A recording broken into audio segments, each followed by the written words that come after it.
Hey guys, Bradley Sutton from Helium 10 here. Quick message. If you're an FBA business owner, you've maybe put thousands of hours of hard work into growing your business. But what happens when you've grown it as much as you can and you don't have the time or resources to take it to that next level? Well, that's where Thrasio comes in. They acquire category-leading FBA brands from small business owners just like you. They've got the experience of acquiring over 125 Amazon businesses, and they've seen it all when it comes to managing and growing an Amazon brand.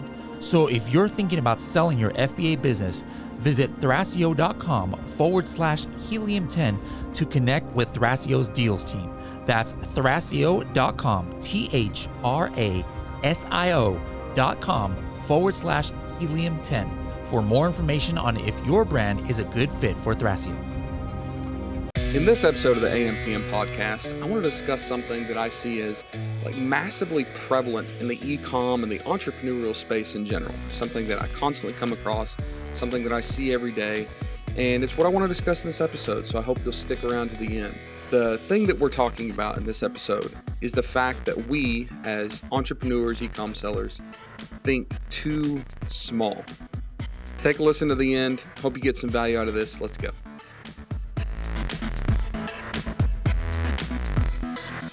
Hey everybody, welcome to the AMPM podcast. As most of you longtime listeners know, typically these podcasts are interview style. We bring in people that are experts or have a great story, something to share. And occasionally, I have something that I want to share.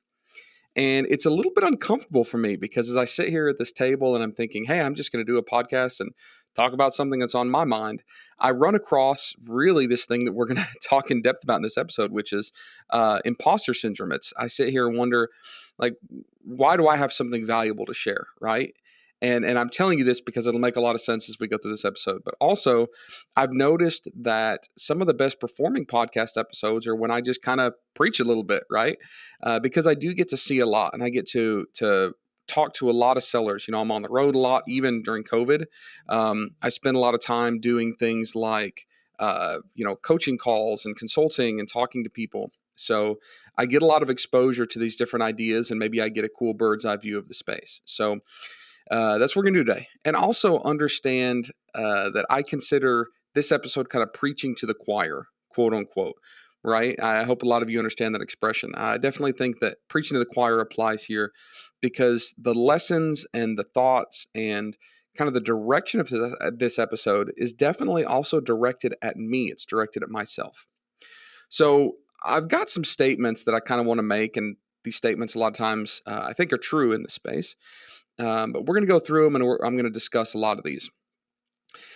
I think that when we're thinking about thinking too small, the theme of this episode, I think that most e-com sellers and most digital marketers and most kind of solopreneurs started out as that. They started off as small sellers or small businesses, right? When I look at especially like the world of Amazon selling and e-commerce selling, most of us started off just trying to make an extra buck. Right. I've had a lot of guests on this podcast that did the same thing. We had Lori Barsby as one of my first interviews, who eventually sold her business. We had the bearded picker, Scott Zilke, who was basically buying stuff at garage sales and selling it on eBay to make an extra buck. We've got myself. I didn't plan to get into e-commerce. It kind of happened by accident, right? I was doing my own thing as a firefighter, as most of you know. And then I started getting into these side hustles. I had some other businesses that failed. Eventually found that I was pretty good at the supply chain side of things and figured out, hey, we can sell something online. Didn't even know it could be Amazon. I tried to sell on eBay first. And then someone eventually told me, hey, you should be selling stuff on Amazon. So a lot of times we are small sellers just because we started that way. It wasn't intentional. It just happened by accident. It was really done as a way for more stability, but it wasn't like a planned decision. Right? We wanted an extra car payment. We wanted some money for vacations. We thought we could just have some quick flips to, get us a little extra money in the pocket. But it wasn't like this orchestrated 5-year professional plan, right? And when I look at e-commerce sellers in general or entrepreneurs in general, even especially in this space, I think that there are some statements that I see to be true day in and day out. And the first one, like I said, is that we never planned for this.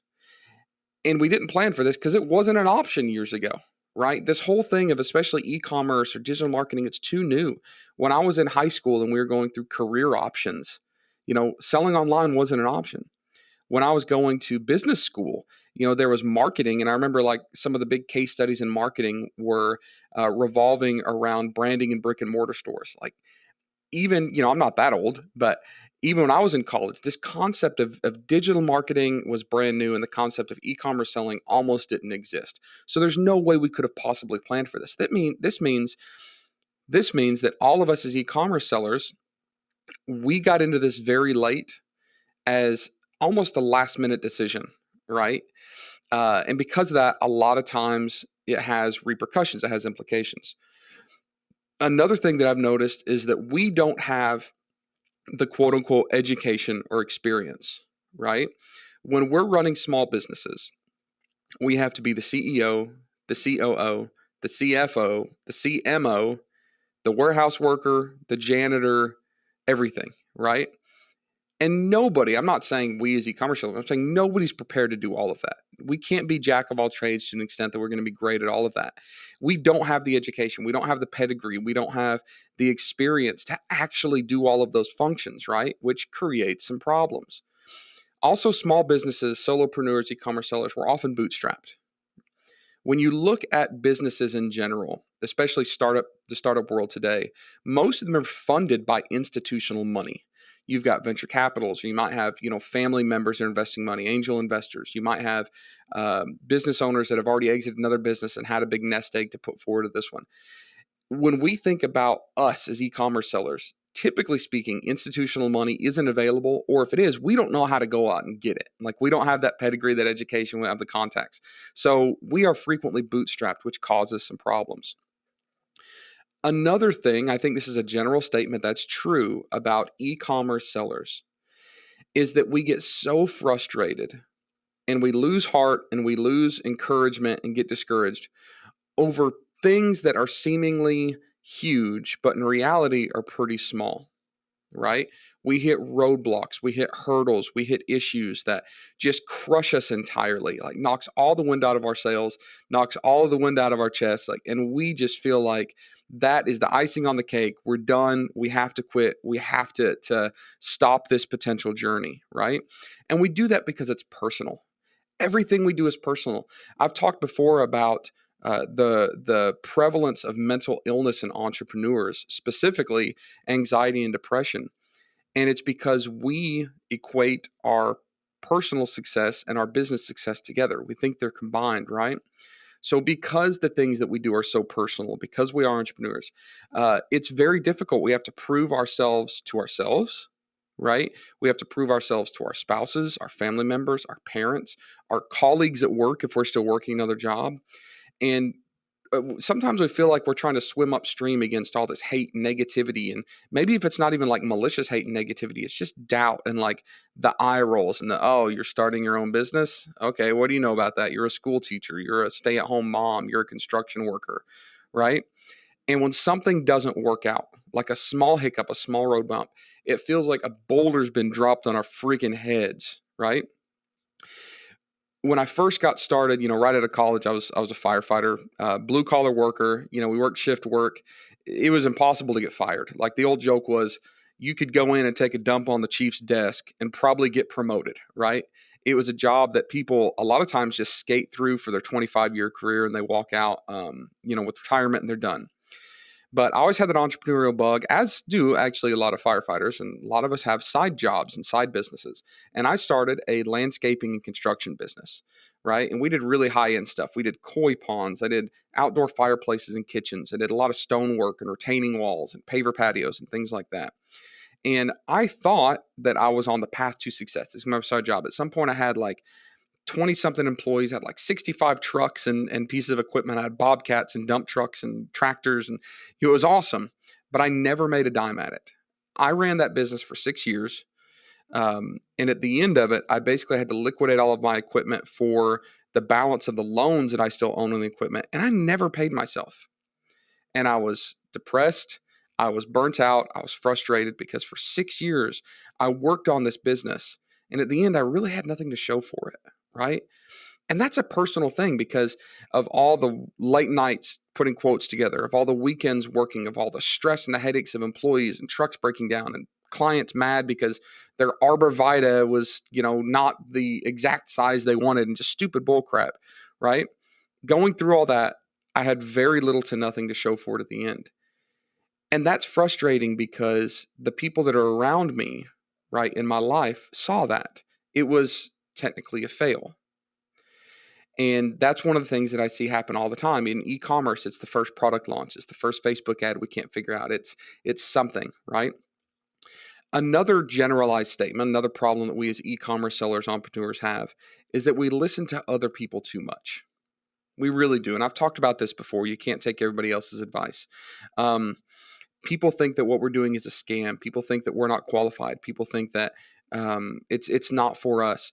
I recently became friends with someone who left, the education system when they were very young, 13, 14, and did not have the college degree, didn't go to university. Very smart person, but did not have the pedigree. And this person was telling me that their family was telling them the same thing. Hey, you're probably not going to amount to much if you don't go back and get this traditional education. And that's a real thing, right? Like we do listen to this influence from others. We have to because we're human. But a lot of times it slows us down. A lot of times it hinders us. It puts a roadblock in our way. I've talked about my father-in-law. Both of my parents are passed away. And, the closest quote unquote father figure I had is my father-in-law. And a few years ago, we had a conversation where he told me, exact words were, "You're not smart enough to run a business. You're not smart enough to run a business. You're creating instability in the family, with my grandchildren." It was just a huge blow up. It was awful, but it's real. So these things that happen, we didn't plan on this. We don't have the education. We don't have the experience. We don't have the money. We're bootstrapped. We get so frustrated from small failures or hurdles or hiccups. And then we have too many people that we listen to talking in our ears telling us that we can't do it. The truth is all of these things combine together to cause us to think too small. We think too small. I go to all these conferences, I go to all these masterminds, and yeah, everybody's excited, everybody's joyful, everybody is, patting each other on the back. This is awesome. But when I really look in people's eyes, like I know that sometimes the majority of them, or frequently the majority of them, and sometimes all of them, are thinking too small. And again, I'm preaching to the choir. I do this too. But the truth is, there is a huge opportunity in entrepreneurism, in e-commerce, that we frequently are squandering. We're wasting this opportunity because we're thinking too small for all the reasons that I've talked about. When we think too small, several things happen. One is, and these are just my observations. I'm sure there's more to this list, but I'm just kind of going off my observations. One is, when we think too small, we don't go all in, right? We're too timid. I once had a friend of mine. He's a personal development counselor, and he used this expression of coming and going at the same time. You can't come and go. And if you see me on YouTube right now, I've got one hand like waving towards me and another one pushing away at the same time. You can't do this. You can't come and go. You can't be focused on this business when you're not actually all in. You can't be reserving yourself and spending your time focusing on one thing when you're also trying to spend time on another thing, right? We can't straddle the fence, so to speak, to be very successful, right? And thinking too small puts us in that situation where we're coming and going because we don't feel like there's enough stability to go all in, right? We can't put ourselves out there. We can't put our eggs in one basket, and that's tough. Another thing that happens when we think too small is that we try to juggle too many things and end up not doing any of them very well. Right? A second ago, I talked about straddling that fence because it's hard to like put all your eggs in one basket and go all in. And that's because sometimes we are either confused, we have preconceived false notions, or we just don't have the courage, right, to find stability in a place outside of where we currently have it. Okay, now the perfect example of that is someone that's working a 9-to-5 job, employee that wants to start their own business. There is stability in that 9-to-5 job. There was stability in that firefighter position with a salary that I couldn't get fired from no matter what I did, right? My first day as a driver engineer, I wrecked a $500,000 fire truck, right? I knew I wasn't going to get fired. Now, technically, the wreck wasn't my fault. Somebody else ran a red light. But even people that just do egregious things, they don't get fired, right? That's stability. And when we see that stability, it's super hard to say, well, I'm going to leave this. I'm going to leave this platform, leave this stability, and go find something else that's less stable, right? So we think to ourselves, we can do all of it. I can have this side hustle, and I can have this company over here, and I can have my 9 to 5. And to an extent, there is some truth in that. I'm not telling everybody go leave your 9 to 5 job. I know a lot of people that use that stability for a very long time while they're building their business and then step off of it, like I did. But the statement that I'm making is still accurate no matter what stage of readiness to go all in your business you're at. When we try to juggle too many things, we can't do all of them super well, right? Our bandwidth is decreased. There's only so many hours, so many brain cells, so many resources, and so much attention and time that we can give to any one thing. So when we think too small, a lot of times we don't think early enough or soon enough or seriously enough even about making that step into taking your business seriously as your full-time thing. Another thing that we do when we think too small is we don't plan ahead, right? We think of this whole thing as like a 6-month thing, a 3-month thing. Well, I'm going to buy this and flip it, or I'm going to do this little thing and make some money on it. And we're not thinking big enough. We're not thinking about that 1-year plan, the 5-year plan. We're not thinking about what happens next year when taxes are due. Have I got my books in order? Have I done accounting correctly? Have I doubled up and gotten multiple options for suppliers and supply chain if my shipper or if my sourcing agent or if my factory lets me down, right? We're not thinking far enough ahead. By thinking too small, we think too short term. And then the mistakes from that can absolutely crush us, right? What happens if you're 9 months in, things are going great, and your supplier says, oh, we're pivoting, we're not making this product anymore. Oh my gosh, if I'd been thinking bigger and planning for, potential scenarios like this, maybe we wouldn't have that problem, right? We need to start thinking about 5-year plans, 6-year plans, 10-year plans, exit plans.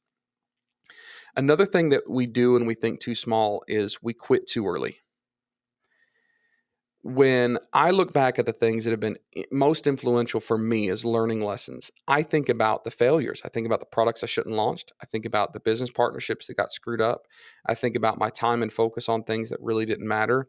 And those small failures turn into giant lessons. Those are my entrepreneurial MBAs, so to speak. They're the things that I had to learn the hard way through the school of hard knocks for me to get them right.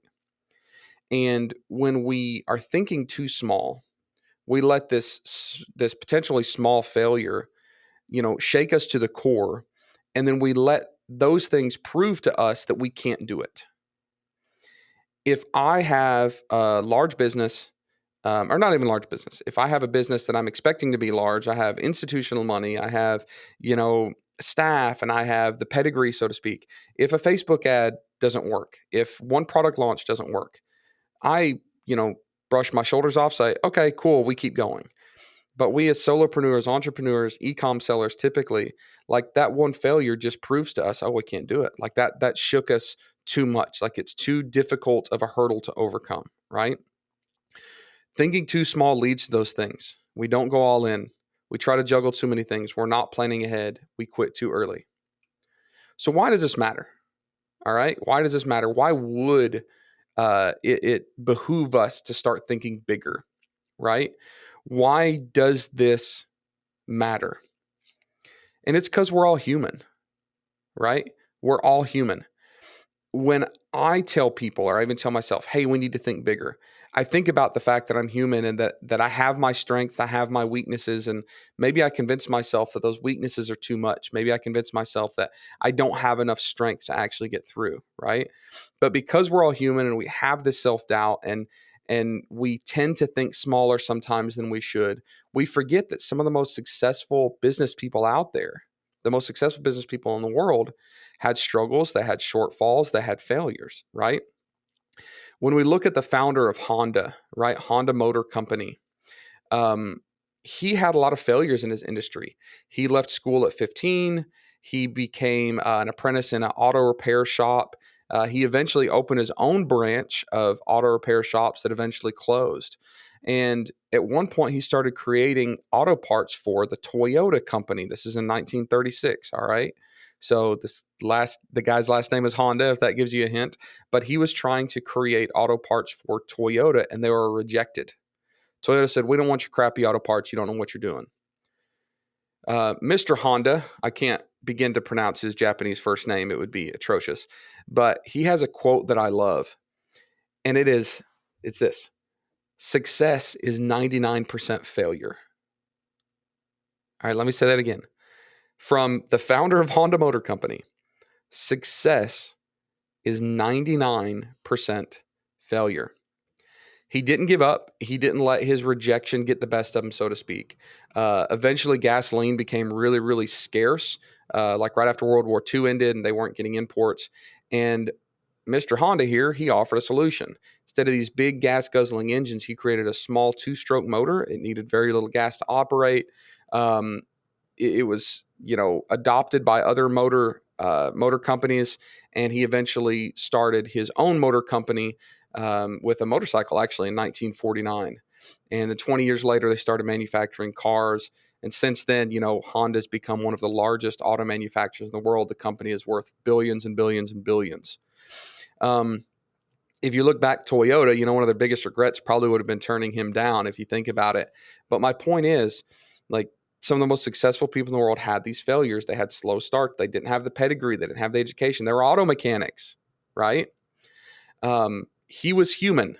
And if he would have let those human doubts and human insecurities stop him, it would have been, tragic. But also because he's human, he was able to do these amazing, great things by stepping outside of his box of comfort and not listening to the naysayers and not taking his rejections as complete failures, right? Long-term failures. And he kept going, right? Being human means we have strengths and opportunities, potential inside of us. Sometimes we forget. It's just masked by that human, feeling of insecurity, and we can't do this and we're not competent. My son loves reading Harry Potter. My 8-year-old son, he can't get enough of it.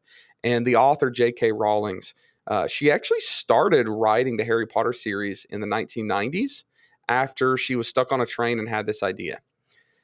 She started putting these stories together and got pulled away. She started putting the stories together again. She got pulled away. By 1993, she had her mother pass away. She'd been married. Then she was divorced. She says, the way she puts it, she was left to raise a newborn child on her own, right? She really struggled with depression. She couldn't find the time to go all in on this book, right? She had to work these 9-to-5 jobs, keeping herself stable. And that writing was actually, like a therapy for her. She says she found solace in it, right?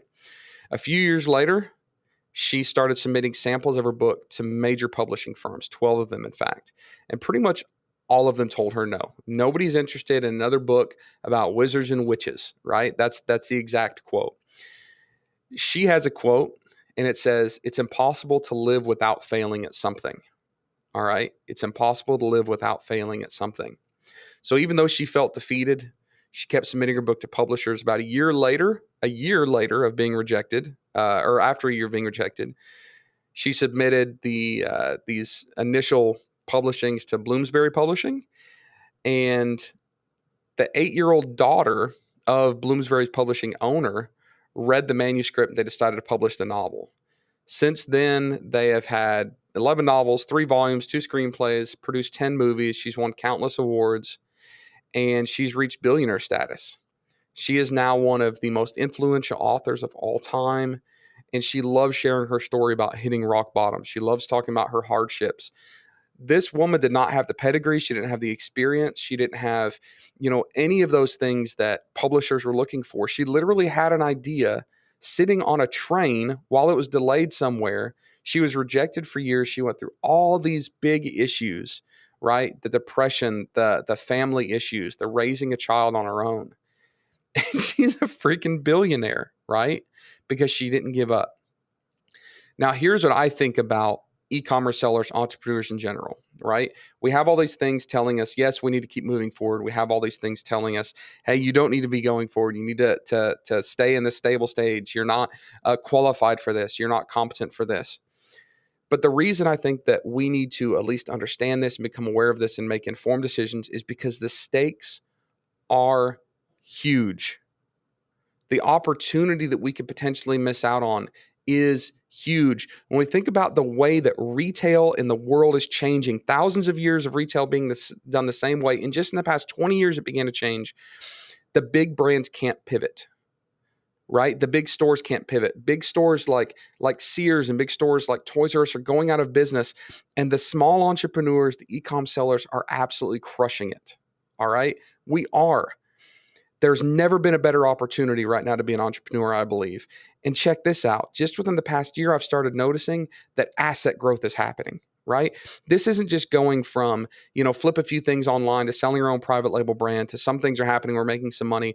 Now, actual Wall Street, investment banks, private equity, they're realizing the value of this. Look at what's going on in the aggregator and acquisition space. Asset growth is happening. Where e-commerce brand used to sell for a 1 or 1.5 multiple, now I'm seeing them sell for 7, 8, 9x multiples, right? We have the resources, we have the tools, we have the other examples that we can look at from other brands that have done it, and we have paths that we can start following to do it ourselves, right? There's so many examples, so many tools, so many opportunities, so many mentors, so many communities we can be involved in, and it makes a really big difference when we know that those efforts and those brands that we build and those products that we sell or those services that we create become very, very valuable assets, and they can create generational wealth and generational stability. Let me tell you one of my biggest problems that I have, and this is what I alluded to at the very beginning of this episode. I have very serious imposter syndrome. Okay. Now, I'm looking at my notes here through the screen. I'm going to read the definition of imposter syndrome. It's a psychological pattern in which an individual doubts their skills, talents, or accomplishments and has a persistent internalized fear of being exposed as a fraud. Okay. Let me read this again. Imposter syndrome is a psychological pattern in which an individual doubts their skills, their talents, or their accomplishments and has a persistent internalized fear of being exposed as a fraud. Despite external evidence of their competence, those experiencing this phenomenon remain convinced that they are not competent, that they're not capable, and they do not deserve the success that they've achieved. Individuals with imposter syndrome incorrectly attribute their success to luck, or they interpret it as a result of maybe hacking the system or deceiving others, right?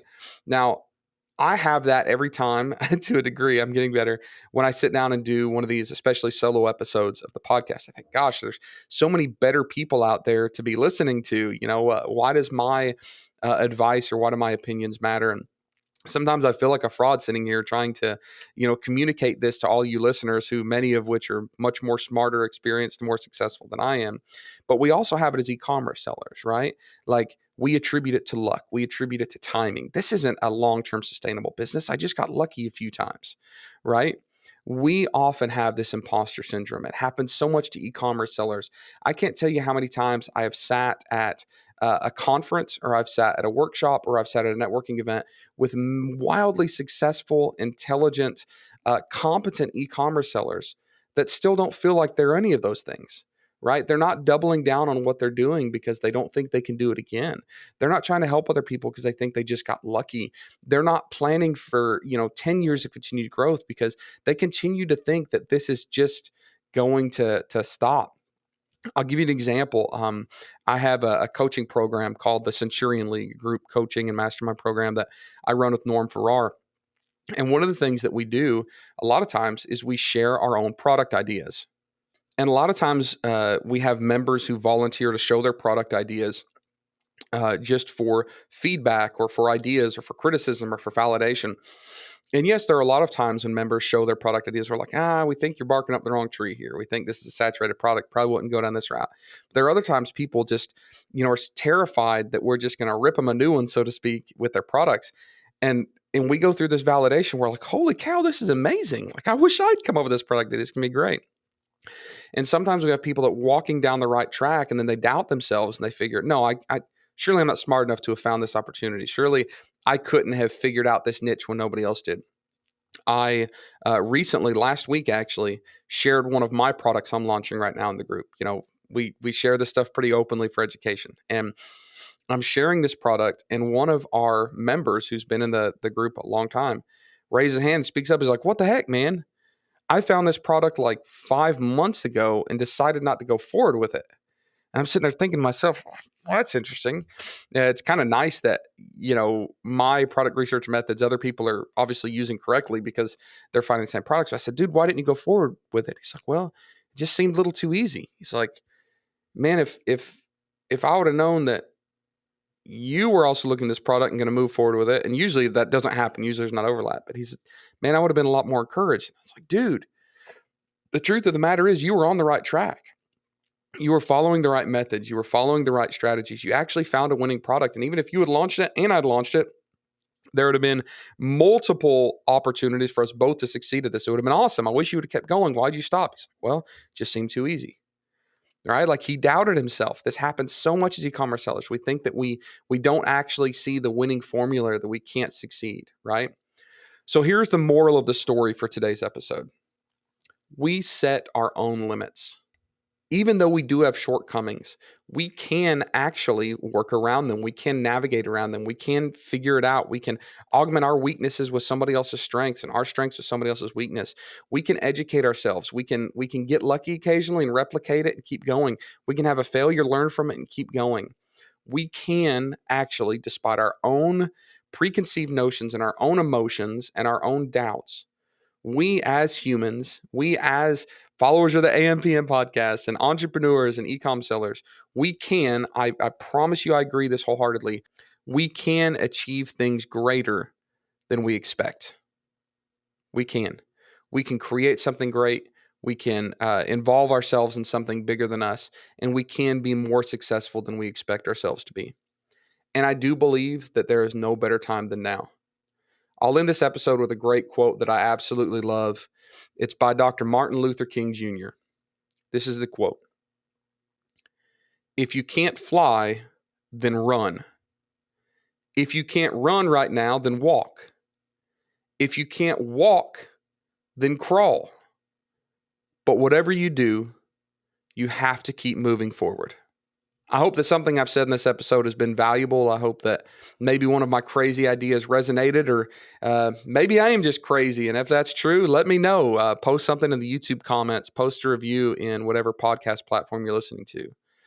But everything that I've said today, I firmly believe is true. I'm convicted in it. I think that all of us are probably more worthy, more deserving, and more capable of more greatness than we think that we are worthy or capable of. So get out there, like Dr. Martin Luther King Jr. said, and keep moving forward, even if you just have to crawl before you can fly. Thank you all for listening. We'll see you on the next episode.